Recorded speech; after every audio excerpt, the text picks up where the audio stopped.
Welcome to Innovating Leadership, Co-Creating Our Future. Today we're talking about reimagining the American identity. I'm your host, Maureen Metcalf, the founder and CEO of the Innovative Leadership Institute. I believe that leadership creates strategic advantage and is a key lever for creating the world that we all want to inhabit. I'm a regular contributor to Forbes and the lead author on an award-winning book series focusing on innovating how you lead and transforming your organization. I'm also a fellow with the International Leadership Association. I am delighted to have on the show with us today Amiel Handelsman, a seasoned executive coach, and Kinch-Thomas, COO and co-founder of the Jazz Leadership Project. Amiel, can you tell our listeners a little bit about yourself? Yeah, thanks, Maureen, and thanks for having Jewel and me on today. So I've been in the leadership development field for 20 plus years. I actually got into it even before that when I was too young to advise anyone, but it was a great apprenticeship. I work with companies and organizations ranging in size from 150 people to 100,000 people, mostly with senior executives and teams. And as we'll get into, I'm partnering with Jewel as well as Thomas on a new program called Stepping Up. Wonderful. And you and I met each other almost 20 years ago in some of my early leadership training. We met in Boulder. It was called Spirals Over Boulder. I had been in the field for a while then, but it was certainly new to my orientation to what we call integral. Yeah, mine as well. And Jewel, can you tell our listeners a little bit about yourself as well? Yes, thank you so much, Maureen. It's great to be here. I am a coach small groups and individuals, and also facilitator, as you mentioned, with the Jazz Leadership Project, which looks at leadership and team development through the principles and practices of jazz music. Very much been immersed in arts and culture for the last 20 some odd years, and a big proponent of the power of the arts to really help us formulate who we are, how we function in the world, and what we can look at in terms of solutions moving forward. I'm happy to be here today. Thank you. I'm delighted that both of you are here, and such an important topic. So we're going to talk about a couple of key questions. How would we approach America's racial reckoning if we framed it as a hero or heroine journey? And what would it mean to use this metaphor for developing leaders? So Amiel and Jewel join me today to discuss their approach to this very timely and important topic. On that note, let's jump in. So you've chosen in your writing and the Step Up course that you offer to frame America's racial reckoning as a hero or heroine journey. What made you decide to take this approach? I'll take a first stab at answering that, and Jewel will piggyback on top of that as well. Part of what's important to recognize is that human beings, leaders, all of us, we already pay attention to the world in stories. There's always a story happening. There's me, there's these other people, there's a drama unfolding. And no matter where you are in the dynamics of what we're calling America's racial reckoning, you're living in a story. Now, there are some people who are pure white supremacists who have a certain story about the world that they tell. And I'd rather not describe it, but we might get into it a little bit. Then there are some folks who are anti-racist, who have a particular story. And then there are people who are opposing those anti-racists. It gets very complex. Everyone has a story in their mind. And what Jewel and Thomas and I realized was that it could be quite valuable in this very tumultuous, conflictual topic to frame it as a journey that we're all going on together. Mm-hmm. And every journey, hero or heroine's journey, has protagonists. And what's unique about how we're looking at it is we want everybody to be part of the story, rather than there being people who are all good or all bad. Now, obviously, white nationalists, they're not going to be the front and center hero of my story, but they're human beings. And we have to learn to live in a society of respect, even for people who don't respect us. So a large part of this is saying, let's create a story where we can all be protagonists. And second of all, with the hero's journey, we can confuse why we are in it. What is the call that we answer with the monsters that we're slaying along the way, or the challenges that we face? And so In the Stepping Up course and in all of the programs that we're doing, we're asking people to differentiate the conversations and thinkers and writers and people that they find frustrating from why are you in this to begin with? What is it inside your heart, inside your mind, inside your body that feels called to act now, to speak up? So those are a couple of reasons we've chosen that metaphor. I would add to what Amiel has shared that those stories are based on self-awareness. What do we believe? What motivates us? What are our values? So as we go through this journey, we are looking for that self-awareness to expand. And as that self-awareness expands, then we can extend our storytelling to others. So it is a journey of growth. It's a journey of discovery. It's a journey of acknowledgement, because you're acknowledging things about yourself that either you are very aware of or have revealed themselves through the conversation, through the communication. And so then you can decide what they mean, what the meaning is that they bring to your life and to the way that you engage and what your communication looks like or doesn't. So it is very much a journey of self-awareness to understand how we are responding or not to this racial reckoning, and what our belief systems, how they are steering us on that journey. Thank you. I love the idea that it is not just those people are bad and we need to change them, but starting with self. Who am I in this community, whether it's the global community or my family or my church or my school, that as a member of that, the change really does start with me. And also, Amiel, that you said there are certainly people we fundamentally disagree with, but rather than demonizing, how do we start to build the relationships and the bridge of understanding, coming again from Jules' point of a place of self-awareness rather than a place of how we often, especially as activists, come in and say, those people are doing bad stuff and we got to fix it. This sounds like a significantly different way of navigating the process. Absolutely. It is a way of navigating that clarifies the intention behind how we are approaching this really difficult conversation, how we are going to change and or shift our perspective. When we hear something new, something different, where does that land? How do we embrace it? How do we embody it? And then be able to say, okay, now I'm in a new place, a different place. I can move through this in a way that's going to bring some cohesion and or synergy to the people that I work with, that I live with, that I am in engagement with on a daily basis. Getting to a space of a mutual energy of intention is really important, and that's one of the things that we believe this conversation can help us do. To follow on the notion of clarifying intention, before we even design the Stepping Up course, Jewel, Greg, and I reached out to friends and colleagues we knew who were interested in this to invite them to interviews. And one of the main questions that we asked them in interviews is, why does this matter to you?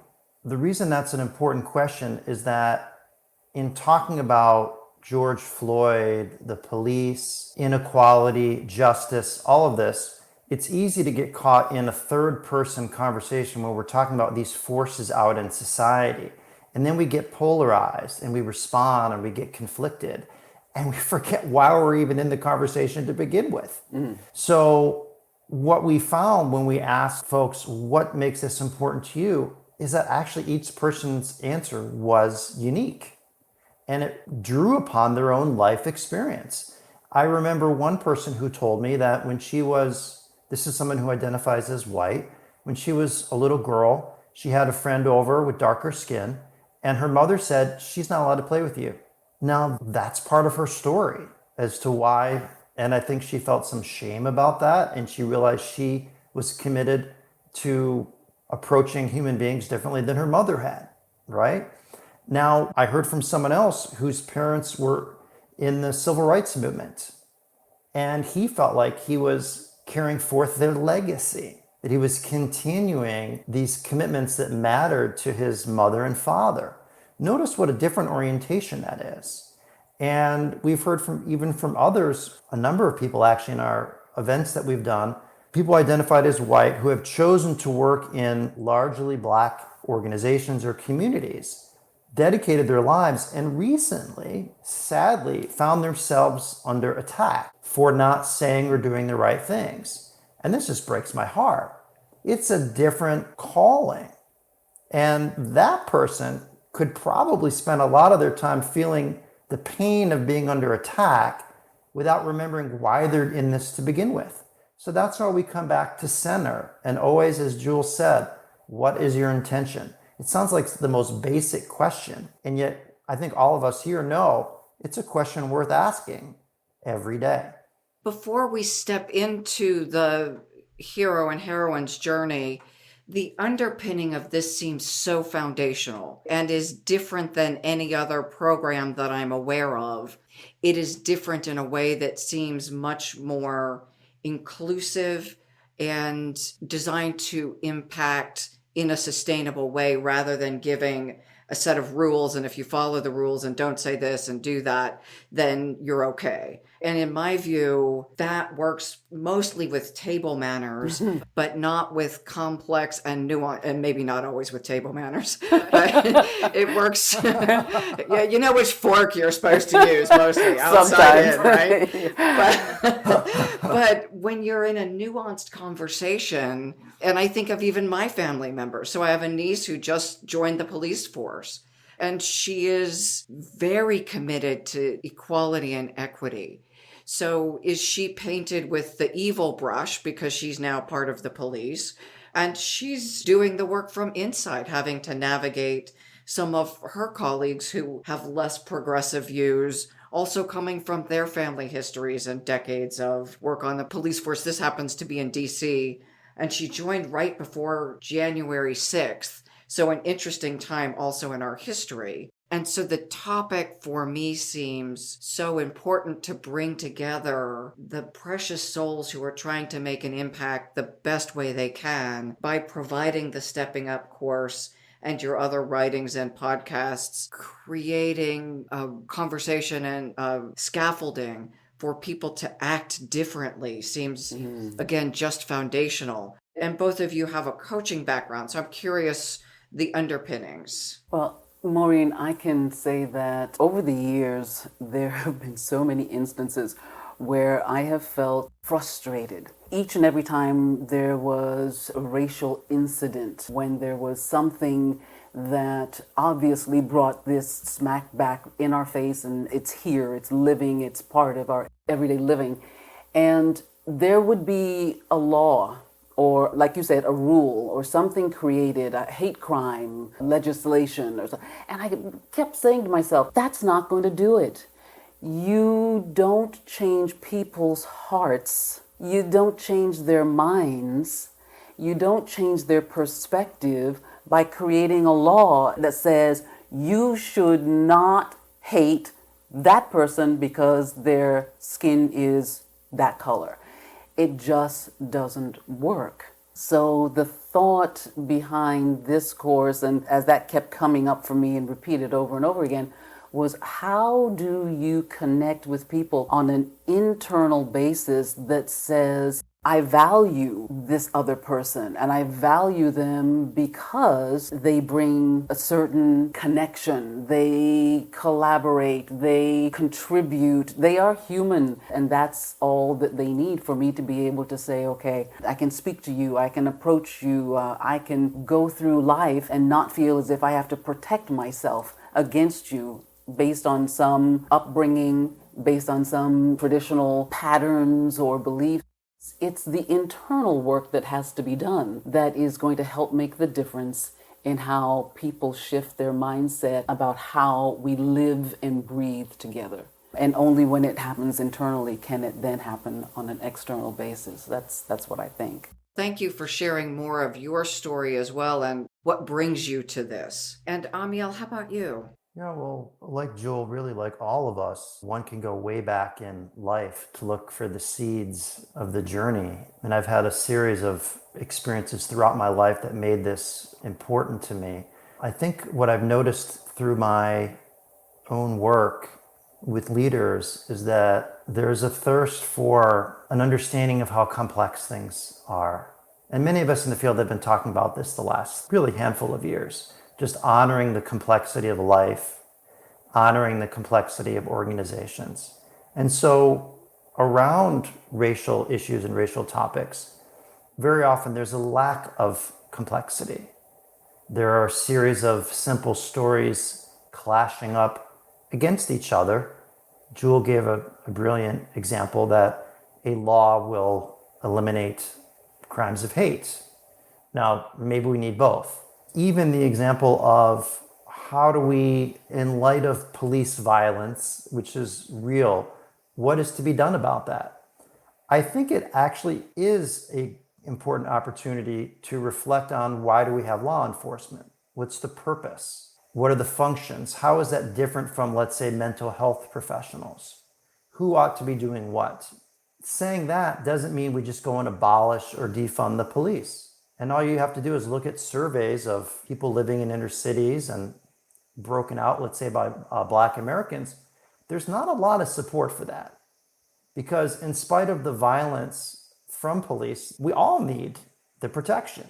These are parts of the foundations of our society and our democracy, of having some form of law enforcement. So that's just like a simple example of how complex this is. And also many of the dimensions that we talk about in terms of inequality, injustice, many of them have to do with larger issues of wealth and class that go beyond the color of our skin. And in fact, if you ignore a lot of those things, you actually don't make things better, because you're ignoring some of the sources of the challenges that we have by simplifying them, by making it all a quote unquote racial issue. What we've challenged ourselves to do, Greg, Jewel, and me, and what we're inviting others who join us to do, is to say, let's look at this from a variety of different perspectives. That doesn't mean a mushy, every perspective is equal. It means that it's worth saying, yeah, there's really troubling things happening now, and there's a lot behind it, and there are good things happening now, and there's a lot behind it. And just having the sense of groundedness and relaxation to acknowledge that, I personally find it very refreshing whenever I hear it. I do as well. And again, even people whose choices are very different than what I support come to this from a life history that informed those choices. And while I may disagree with their perspective, it is their perspective and they've gained it for some reason.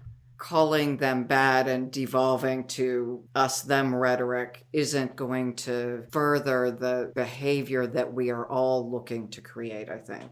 Even the people whose choices are different than mine, I believe mostly want to raise their children in a safe place. They want to support their families and live productive lives. This is where I feel like the heroine's journey metaphor is so valuable. I don't know if that's what you want to talk about, Jewel, but I think at some point we're got to get there. Well, yes, we can, I think, start just from both of those journeys, the hero and the heroine, because they are both journeys of transformation. They're both journeys of growth, understanding what your growth edge might be. And how do you walk to and through the challenges and the obstacles that are going to come up in that journey? And they're going to come up because they always do, and it's how we grow as individuals and as human beings. It's always about finding that space that's going to allow us to do better. The journeys, for the most part, have the same stages in terms of the call. What is calling you to do, to act? What is on the horizon? What's the vision? And of course, there are a variety of thresholds that you have to go through, the ogres and the dragons that you have to slay. And then when you bring back the talisman, the sword, the elixir, yes, that is going to help make the community better, those are very similar. One thing, and I don't know if I'm jumping the gun here, Maureen, tell me if I am, about the heroine's journey is a forward-thinking journey that embraces the people around her.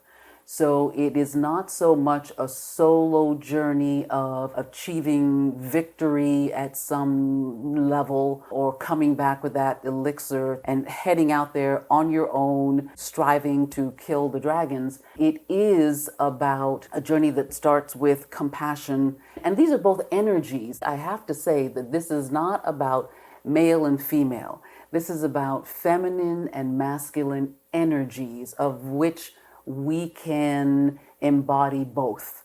So it is really about understanding what is needed in a particular situation. Am I going to lean more into my feminine energy or into my masculine energy? So I don't want to get too far ahead there, but the reason this dastardly topic, we think it can go through heroine and hero's journey, is because the people who feel that this is a calling for them, they are going to run up against the conflicts. They're going to run up against the people who think that they don't know what they're talking about, or that this is futile. It's been here for 400 years and it's not going anywhere. There are going to be instances where they're going to question themselves and can they really do this? This is all part of the journey. And then to come out on the other side with a better understanding and clarity of who you are, how you can contribute, what the difference is that you can make, is what the 6 months is all about. Amiel, is there more that you'd like to add?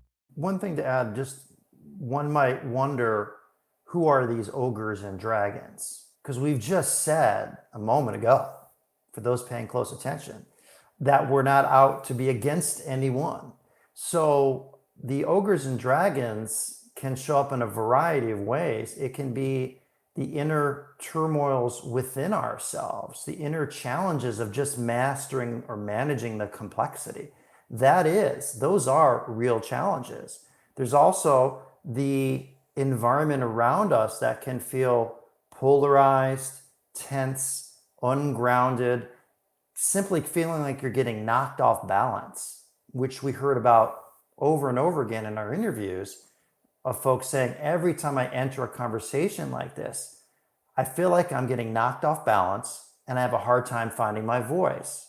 So regaining balance and finding one's voice are the equivalent of battling the ogres, right? It's not a person that we're trying to hurt. It's an inner and outer challenge that we're all doing together. And this is, I just want to emphasize the together and the feminine part, because I'll speak personally.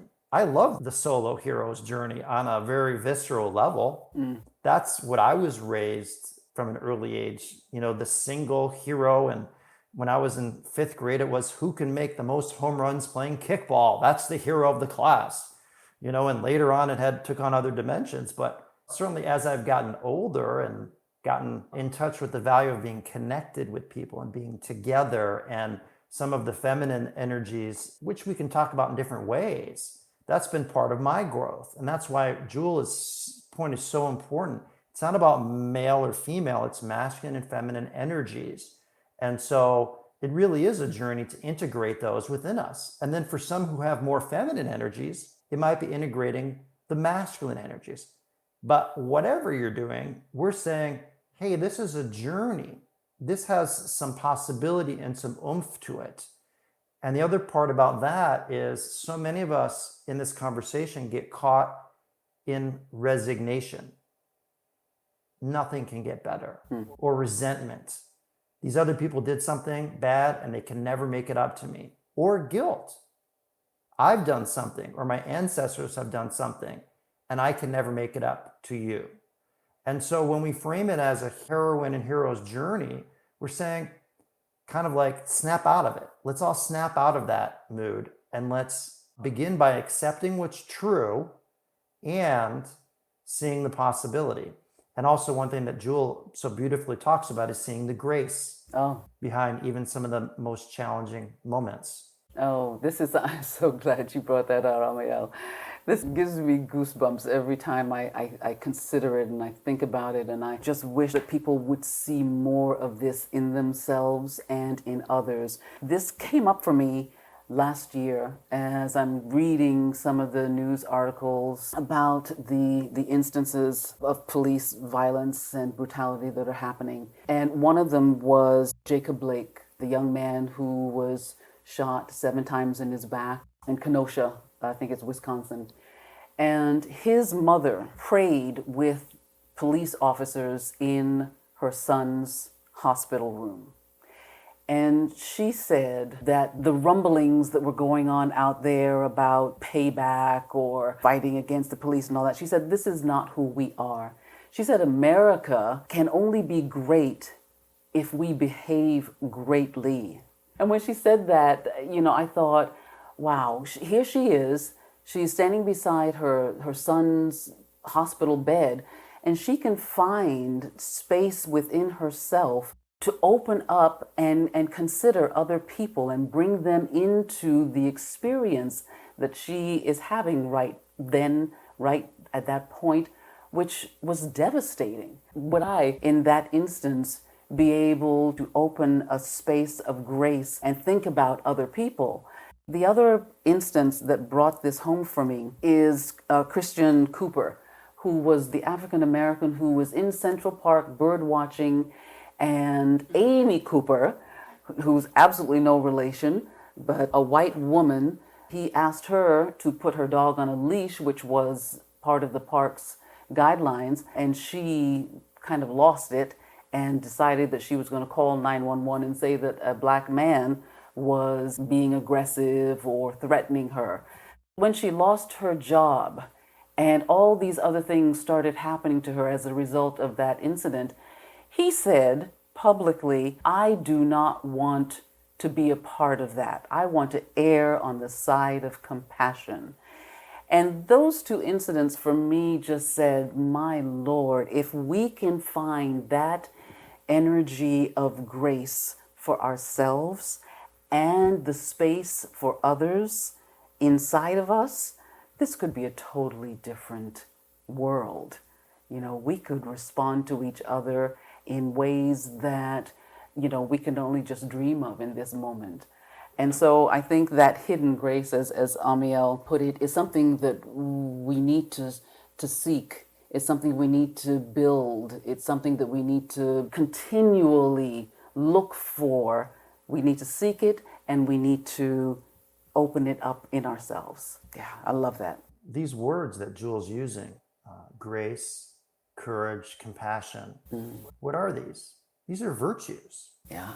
So now we're speaking the language of virtues, which was very unpopular in the United States for a long time, and I think has come back, which many listeners may be familiar with, positive psychology. It's also come back in branches of philosophy, where we're now willing to see the practical benefits, the transcendent and even self-interest benefits of attending to our virtues. Yeah. And notice how infrequently, unless Jewel's speaking or some other folks, we hear that language in discussions of the racial reckoning. We don't hear it a lot. So we're bringing forth a part of being a human being that is so core to who we are.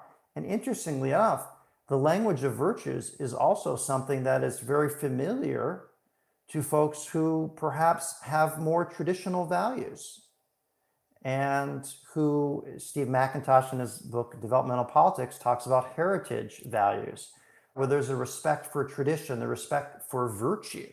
So bringing this forth is really it's one of the reasons why in the call, one of the calls is the call upon. In answering the call for the journey, the call upon is, what virtues do I feel like I'm being called upon to enact? Now for me, Amiel, one of them is courage, right? One of them is courage because I can get pessimistic, I can feel down. So courage of seeing the inner resources, that there's an inner support within me and around me to take action, is so significant. And that happens when we do what Jewel just did in those examples, which is say, yes, this was enormously painful, even unjust. And what else is true? Now, the last thing I just want to say about that is some of us listening might hear what Jewel said and say, it sounds like she's trying to negate Oh, no. the injustice. So what do you say about that, Jewel? No, no, no, no. The injustice is there. It needs to be acknowledged. It needs its space to breathe. We don't want to negate that. We want to expand the experience that includes more than that. And they were able to do it in that instant. They didn't go off to a retreat for a month and meditated with that and then came back and decided, okay, I understand better now. I know that there's an opportunity here for empathy and compassion and these things that move us in a different way to engage with people. It was right there as that horrific event was occurring for that mother and for that African American man who could have been then accosted by police or whatever that could have happened from that point. But it's looking at how we can be so much more multidimensional than we give ourselves credit for, or the power that we can find more of that in ourselves and more of that to share with people than I think we actually realize. One of the frameworks we use, and Amiel, thank you for mentioning virtues, and we're now referencing it in all of our books, is this idea of virtuous character. And this comes from the work of Mary Crowson and her co-authors that talk about facets like courage and, Jewel, as you talked about, transcendence, the purposeful optimism and moving above, and collaboration and humanity and humility and temperance and justice, all informed by judgment, so that too much humility means I don't step up. Yeah. Too much temperance means I may be more tolerant.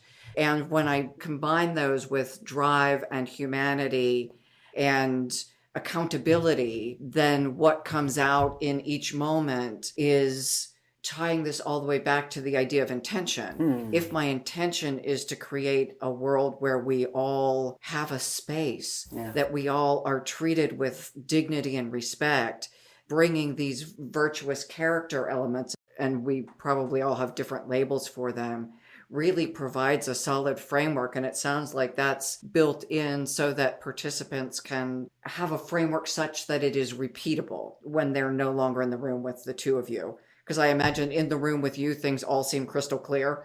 And then we walk out and life is messy.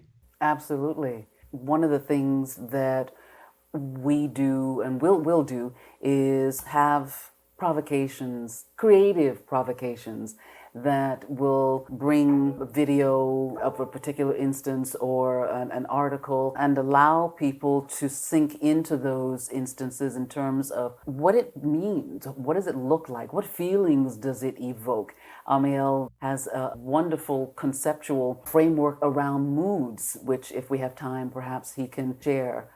The micro behaviors that people can look at in terms of listening, Maureen, I think you mentioned earlier, or perhaps it was Amiel, about the value of deep listening in terms of how we can connect with each other. Is it active listening? Is it empathetic listening? Is it generative listening in which we are co-creating the future with the other party?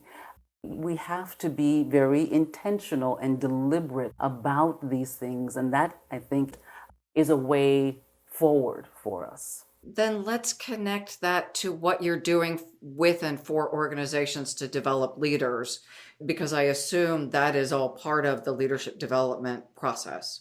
Yes. In terms of the heroic or heroine journey, when a leader of an organization can move from a heroic stance, which is typically your top-down type of leadership, and can move into a space of what we call in the Jazz Leadership Project a principle of shared leadership and or ensemble mindset.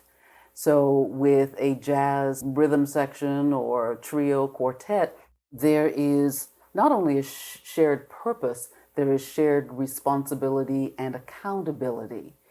and there is a common language that allows them then to be able to communicate well, to listen deeply, to hear each other, to respect what each individual is bringing to the process. Because in my role, I am trying to achieve mastery on my instrument, whatever that instrument is, so that I can bring that to my team, my group, my community, and contribute.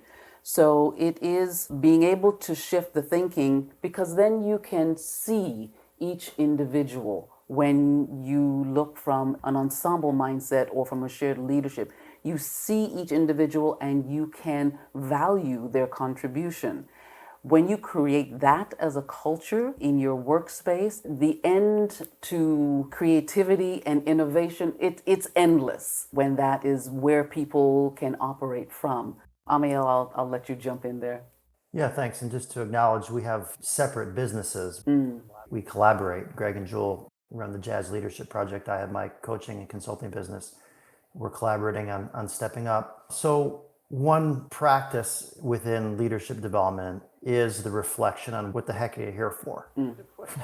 to put it crassly, like what gets you out of bed in the morning? It's one of the questions I ask at the very beginning of working with individuals and teams. I want to know what actually energizes or animates them to be there.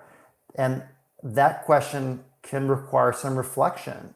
And for some folks, it's actually painful to explore the question. Why would it be painful? Because I realize that I actually haven't been in touch with that intention, or perhaps not even acting on it. So that's challenging to do. And it's essential. If I'm going to be in integrity with my intentions, the first step is to understand them. So that's one. A second way the heroine and hero's journey comes into play in organizations is when you're in the midst of change, whisper, who isn't? And we are always, intentionally or not, telling a story about the change. Who gets to be protagonists in the story and who doesn't? Who's included and who is excluded? And if you pay attention to the stories that leaders tell about what's happening, unless they're really mindful about this, there's always someone, some team, some unit that are they're not really in this. Sometimes those folks are half of the company. And so it is so helpful when you're on a journey to think about who's going along with you, and then to ask yourself, is the story I'm telling including them or excluding them, right? So that's two. I think a third is this piece around virtues, of cultivating virtues, that it is both part of the call of leadership. When I work with people and they reflect on what they want to do in their organization, a good part of that is what are their own virtues and strengths that they're cultivating, they feel called to cultivate. That's in the answer the call part of the journey. But then when you're dealing with those ogres, which could include, Jewel was talking about listening. Tom Peters, famous business author, I heard him on a podcast a bunch of years. He says, I don't know why we don't teach listening classes. Well, what is really helpful in learning how to listen? Many things. Practice. One of them is cultivating particular virtues. We don't often connect these things. And if the ogre in my leadership journey is me learning how to listen to you and you learning how to listen to me, we can ask ourselves, what are the virtues that we might cultivate in order to be, as Jewel says, generative listeners? I use the Enneagram, which is a system of personal development. There are 9 types, and each one essentially has a virtue that could be cultivated more fully. Mine are courage and faith. So I can get distracted from listening because what's happening in my mind? I'm second guessing myself. I'm doubting the other person. Courage and faith go a long way to actually being present with the other person. So there's a whole variety of these things. And I guess part of what we're saying here in this conversation is that if you work in an organization at any level and you are interested in the hero and heroine's journey, we got some stuff for you. If you're interested in taking on America's racial reckoning, there's no reason to leave behind the perspectives, the practices that you use in your own organization. There's no reason to leave behind virtues. There's no reason to leave behind reflection. And there's absolutely no reason to leave behind having a positive mood. You don't have to go into the racial reckoning thinking everything is horrible, although a lot is. You can choose to bring forth what you've learned in your organization. Absolutely.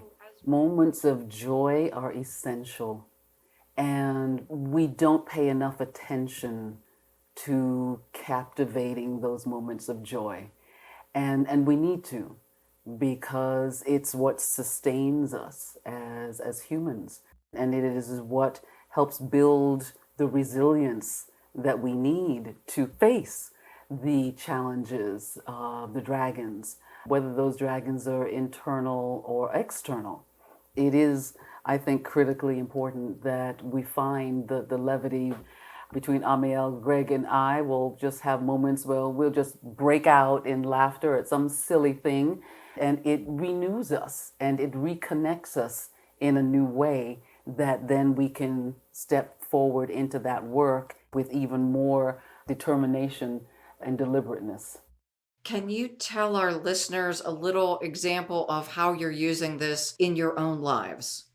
Well, for me and for a lot of women, I think it takes enormous courage and searching to find our power. We are in a very male, masculine dominated system and culture. And so for women, there's even a few more layers during that journey where we don't feel that we have to rely on the masculine energy only to strive and get ahead and get into that boardroom and become that CEO. And we sometimes forget about that feminine energy that sustains us, that is the creative part, that is the part that nurtures, is the part that has the emotions and the feelings. And so it's been part of my journey and daily to keep that close and to continually look at how I am presenting myself and what ways am I really engaging people and from what perspective. I also look very carefully at how I can embrace more people in my pathway, because I never really used to do that consciously. It was sort of like blinders on, head down, you know what you need to do, just go for it. But to open that up and expand it is definitely a part, and I take that from the heroine journey and hold on to that as best I can. That sounds a little bit like the shift from hero to heroine that many of us as women started our careers living in the world of heroes. And if we wanted to progress, we took on the hero energy, even though we were in a heroine body. Exactly. And then sometimes there comes a point where that clicks and there's what am I doing? And why am I doing this? And you're looking for something that is going to spiritually bring more richness and more understanding. And that can be where it happens. And perhaps there's a different pathway that you choose to take at that point. This is helping you confront your ogres. Oh, yeah. And I also hear as I listen to you that we share some of those. Yes, absolutely. Thank you. And Amiel, how about you? Yeah, it's a wonderful question. So, one thing about me is I'm wired with a certain degree of anxiety. It's in my nervous system. The body is reactive. The mind, when it's in a habit, can go to worst case scenarios. Reframing life as a hero and heroine's journey really shifts things. It really shifts things because there's a sense of purpose and a sense of mission, or a sense of flow, depending upon how you want to look at it. And that reframe energizes me. I begin to feel, wind at my back, so to speak. And it puts me into a different mood. And it was actually one of the beautiful experiences, the gifts of meeting Greg and Jewel. I think I met Greg Thomas maybe 4 years ago. and discovering some of the work around the blues idiom and the blues jazz tradition and the tradition of Black American culture. The author, Albert Murray, who we wrote about, we have a book called Reimagining American Identity that we can include a link in the show notes to, ebook, where we write about him. And he frames the Black American experience as the hero's journey. Who else does that? I mean, there's more than him, but really, in today's dialogue, where do you hear that? And it was such an abrupt kind of a slapping cold or warm water in my face. And it's humbling because we can so easily get caught in, oh, this is just purely a story of suffering. Well, that's kind of patronizing. It's also incorrect because we're all human beings and we have all these virtues and we can frame it as a heroine and hero's journey. So the second way is just in the context of America's racial reckoning. It's been really helpful for me to see us all together as answering the call, being on a journey together. That gets me out of bed in the morning. Thank you. I really appreciate that because I also grew up in a family where anxiety is part of the wiring, and the reframe sounds really impactful. So as we wrap up, where would our listeners find out more? Where would they get your ebook? How do they connect with you? Your listeners can go to steppingupjourney.com, and on that page they will learn all about the course. We have all of the modules laid out and they would be able to enroll right on that page. Amiel, is the ebook link also on there? If we have any kind of show notes we can include in that, it's a longer one, but it's steppingupjourney.com/reimagining_American_identity. I believe that's what it is. So if it's in written form, it might be a little bit easier. But yes, we'd love to have folks have a look at that book. We welcome feedback on it. And I actually had a friend of mine who read it one night, and then she just picked out the sections on that I did because she's an old friend, and she called it quotable Handelsman, which I was flattered by. The course is kicking off. For people who happen to listen to this show well past its original or initial airing, how would they learn about it and enroll in later conducts? Is there an online version? Because I imagine folks will be interested well beyond whatever the original kickoff date is. If you come to our website and give us your email address, we will keep you in touch with the next offering of this, as well as podcast interviews that we do, as well as other things free events that we periodically offer. So there are lots of ways to plug in. We'd be happy to be in touch and keep you abreast.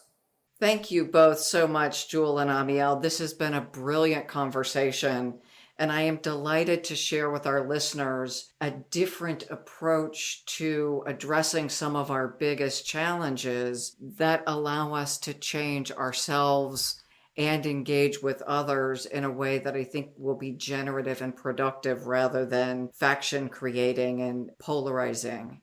For our listeners, thank you so much for joining. We are all stepping into creating a future that is different than the past that we've grown up into and through, and we are at a choice point. So offerings like what Amiel and Greg and Jewel are creating are very precious gifts that allow us to be those people we want to be, that allows us to create the legacy, that allows us to be the parents and grandparents that our children and grandchildren will point to and say, I am better because of them, rather than the opposite statements.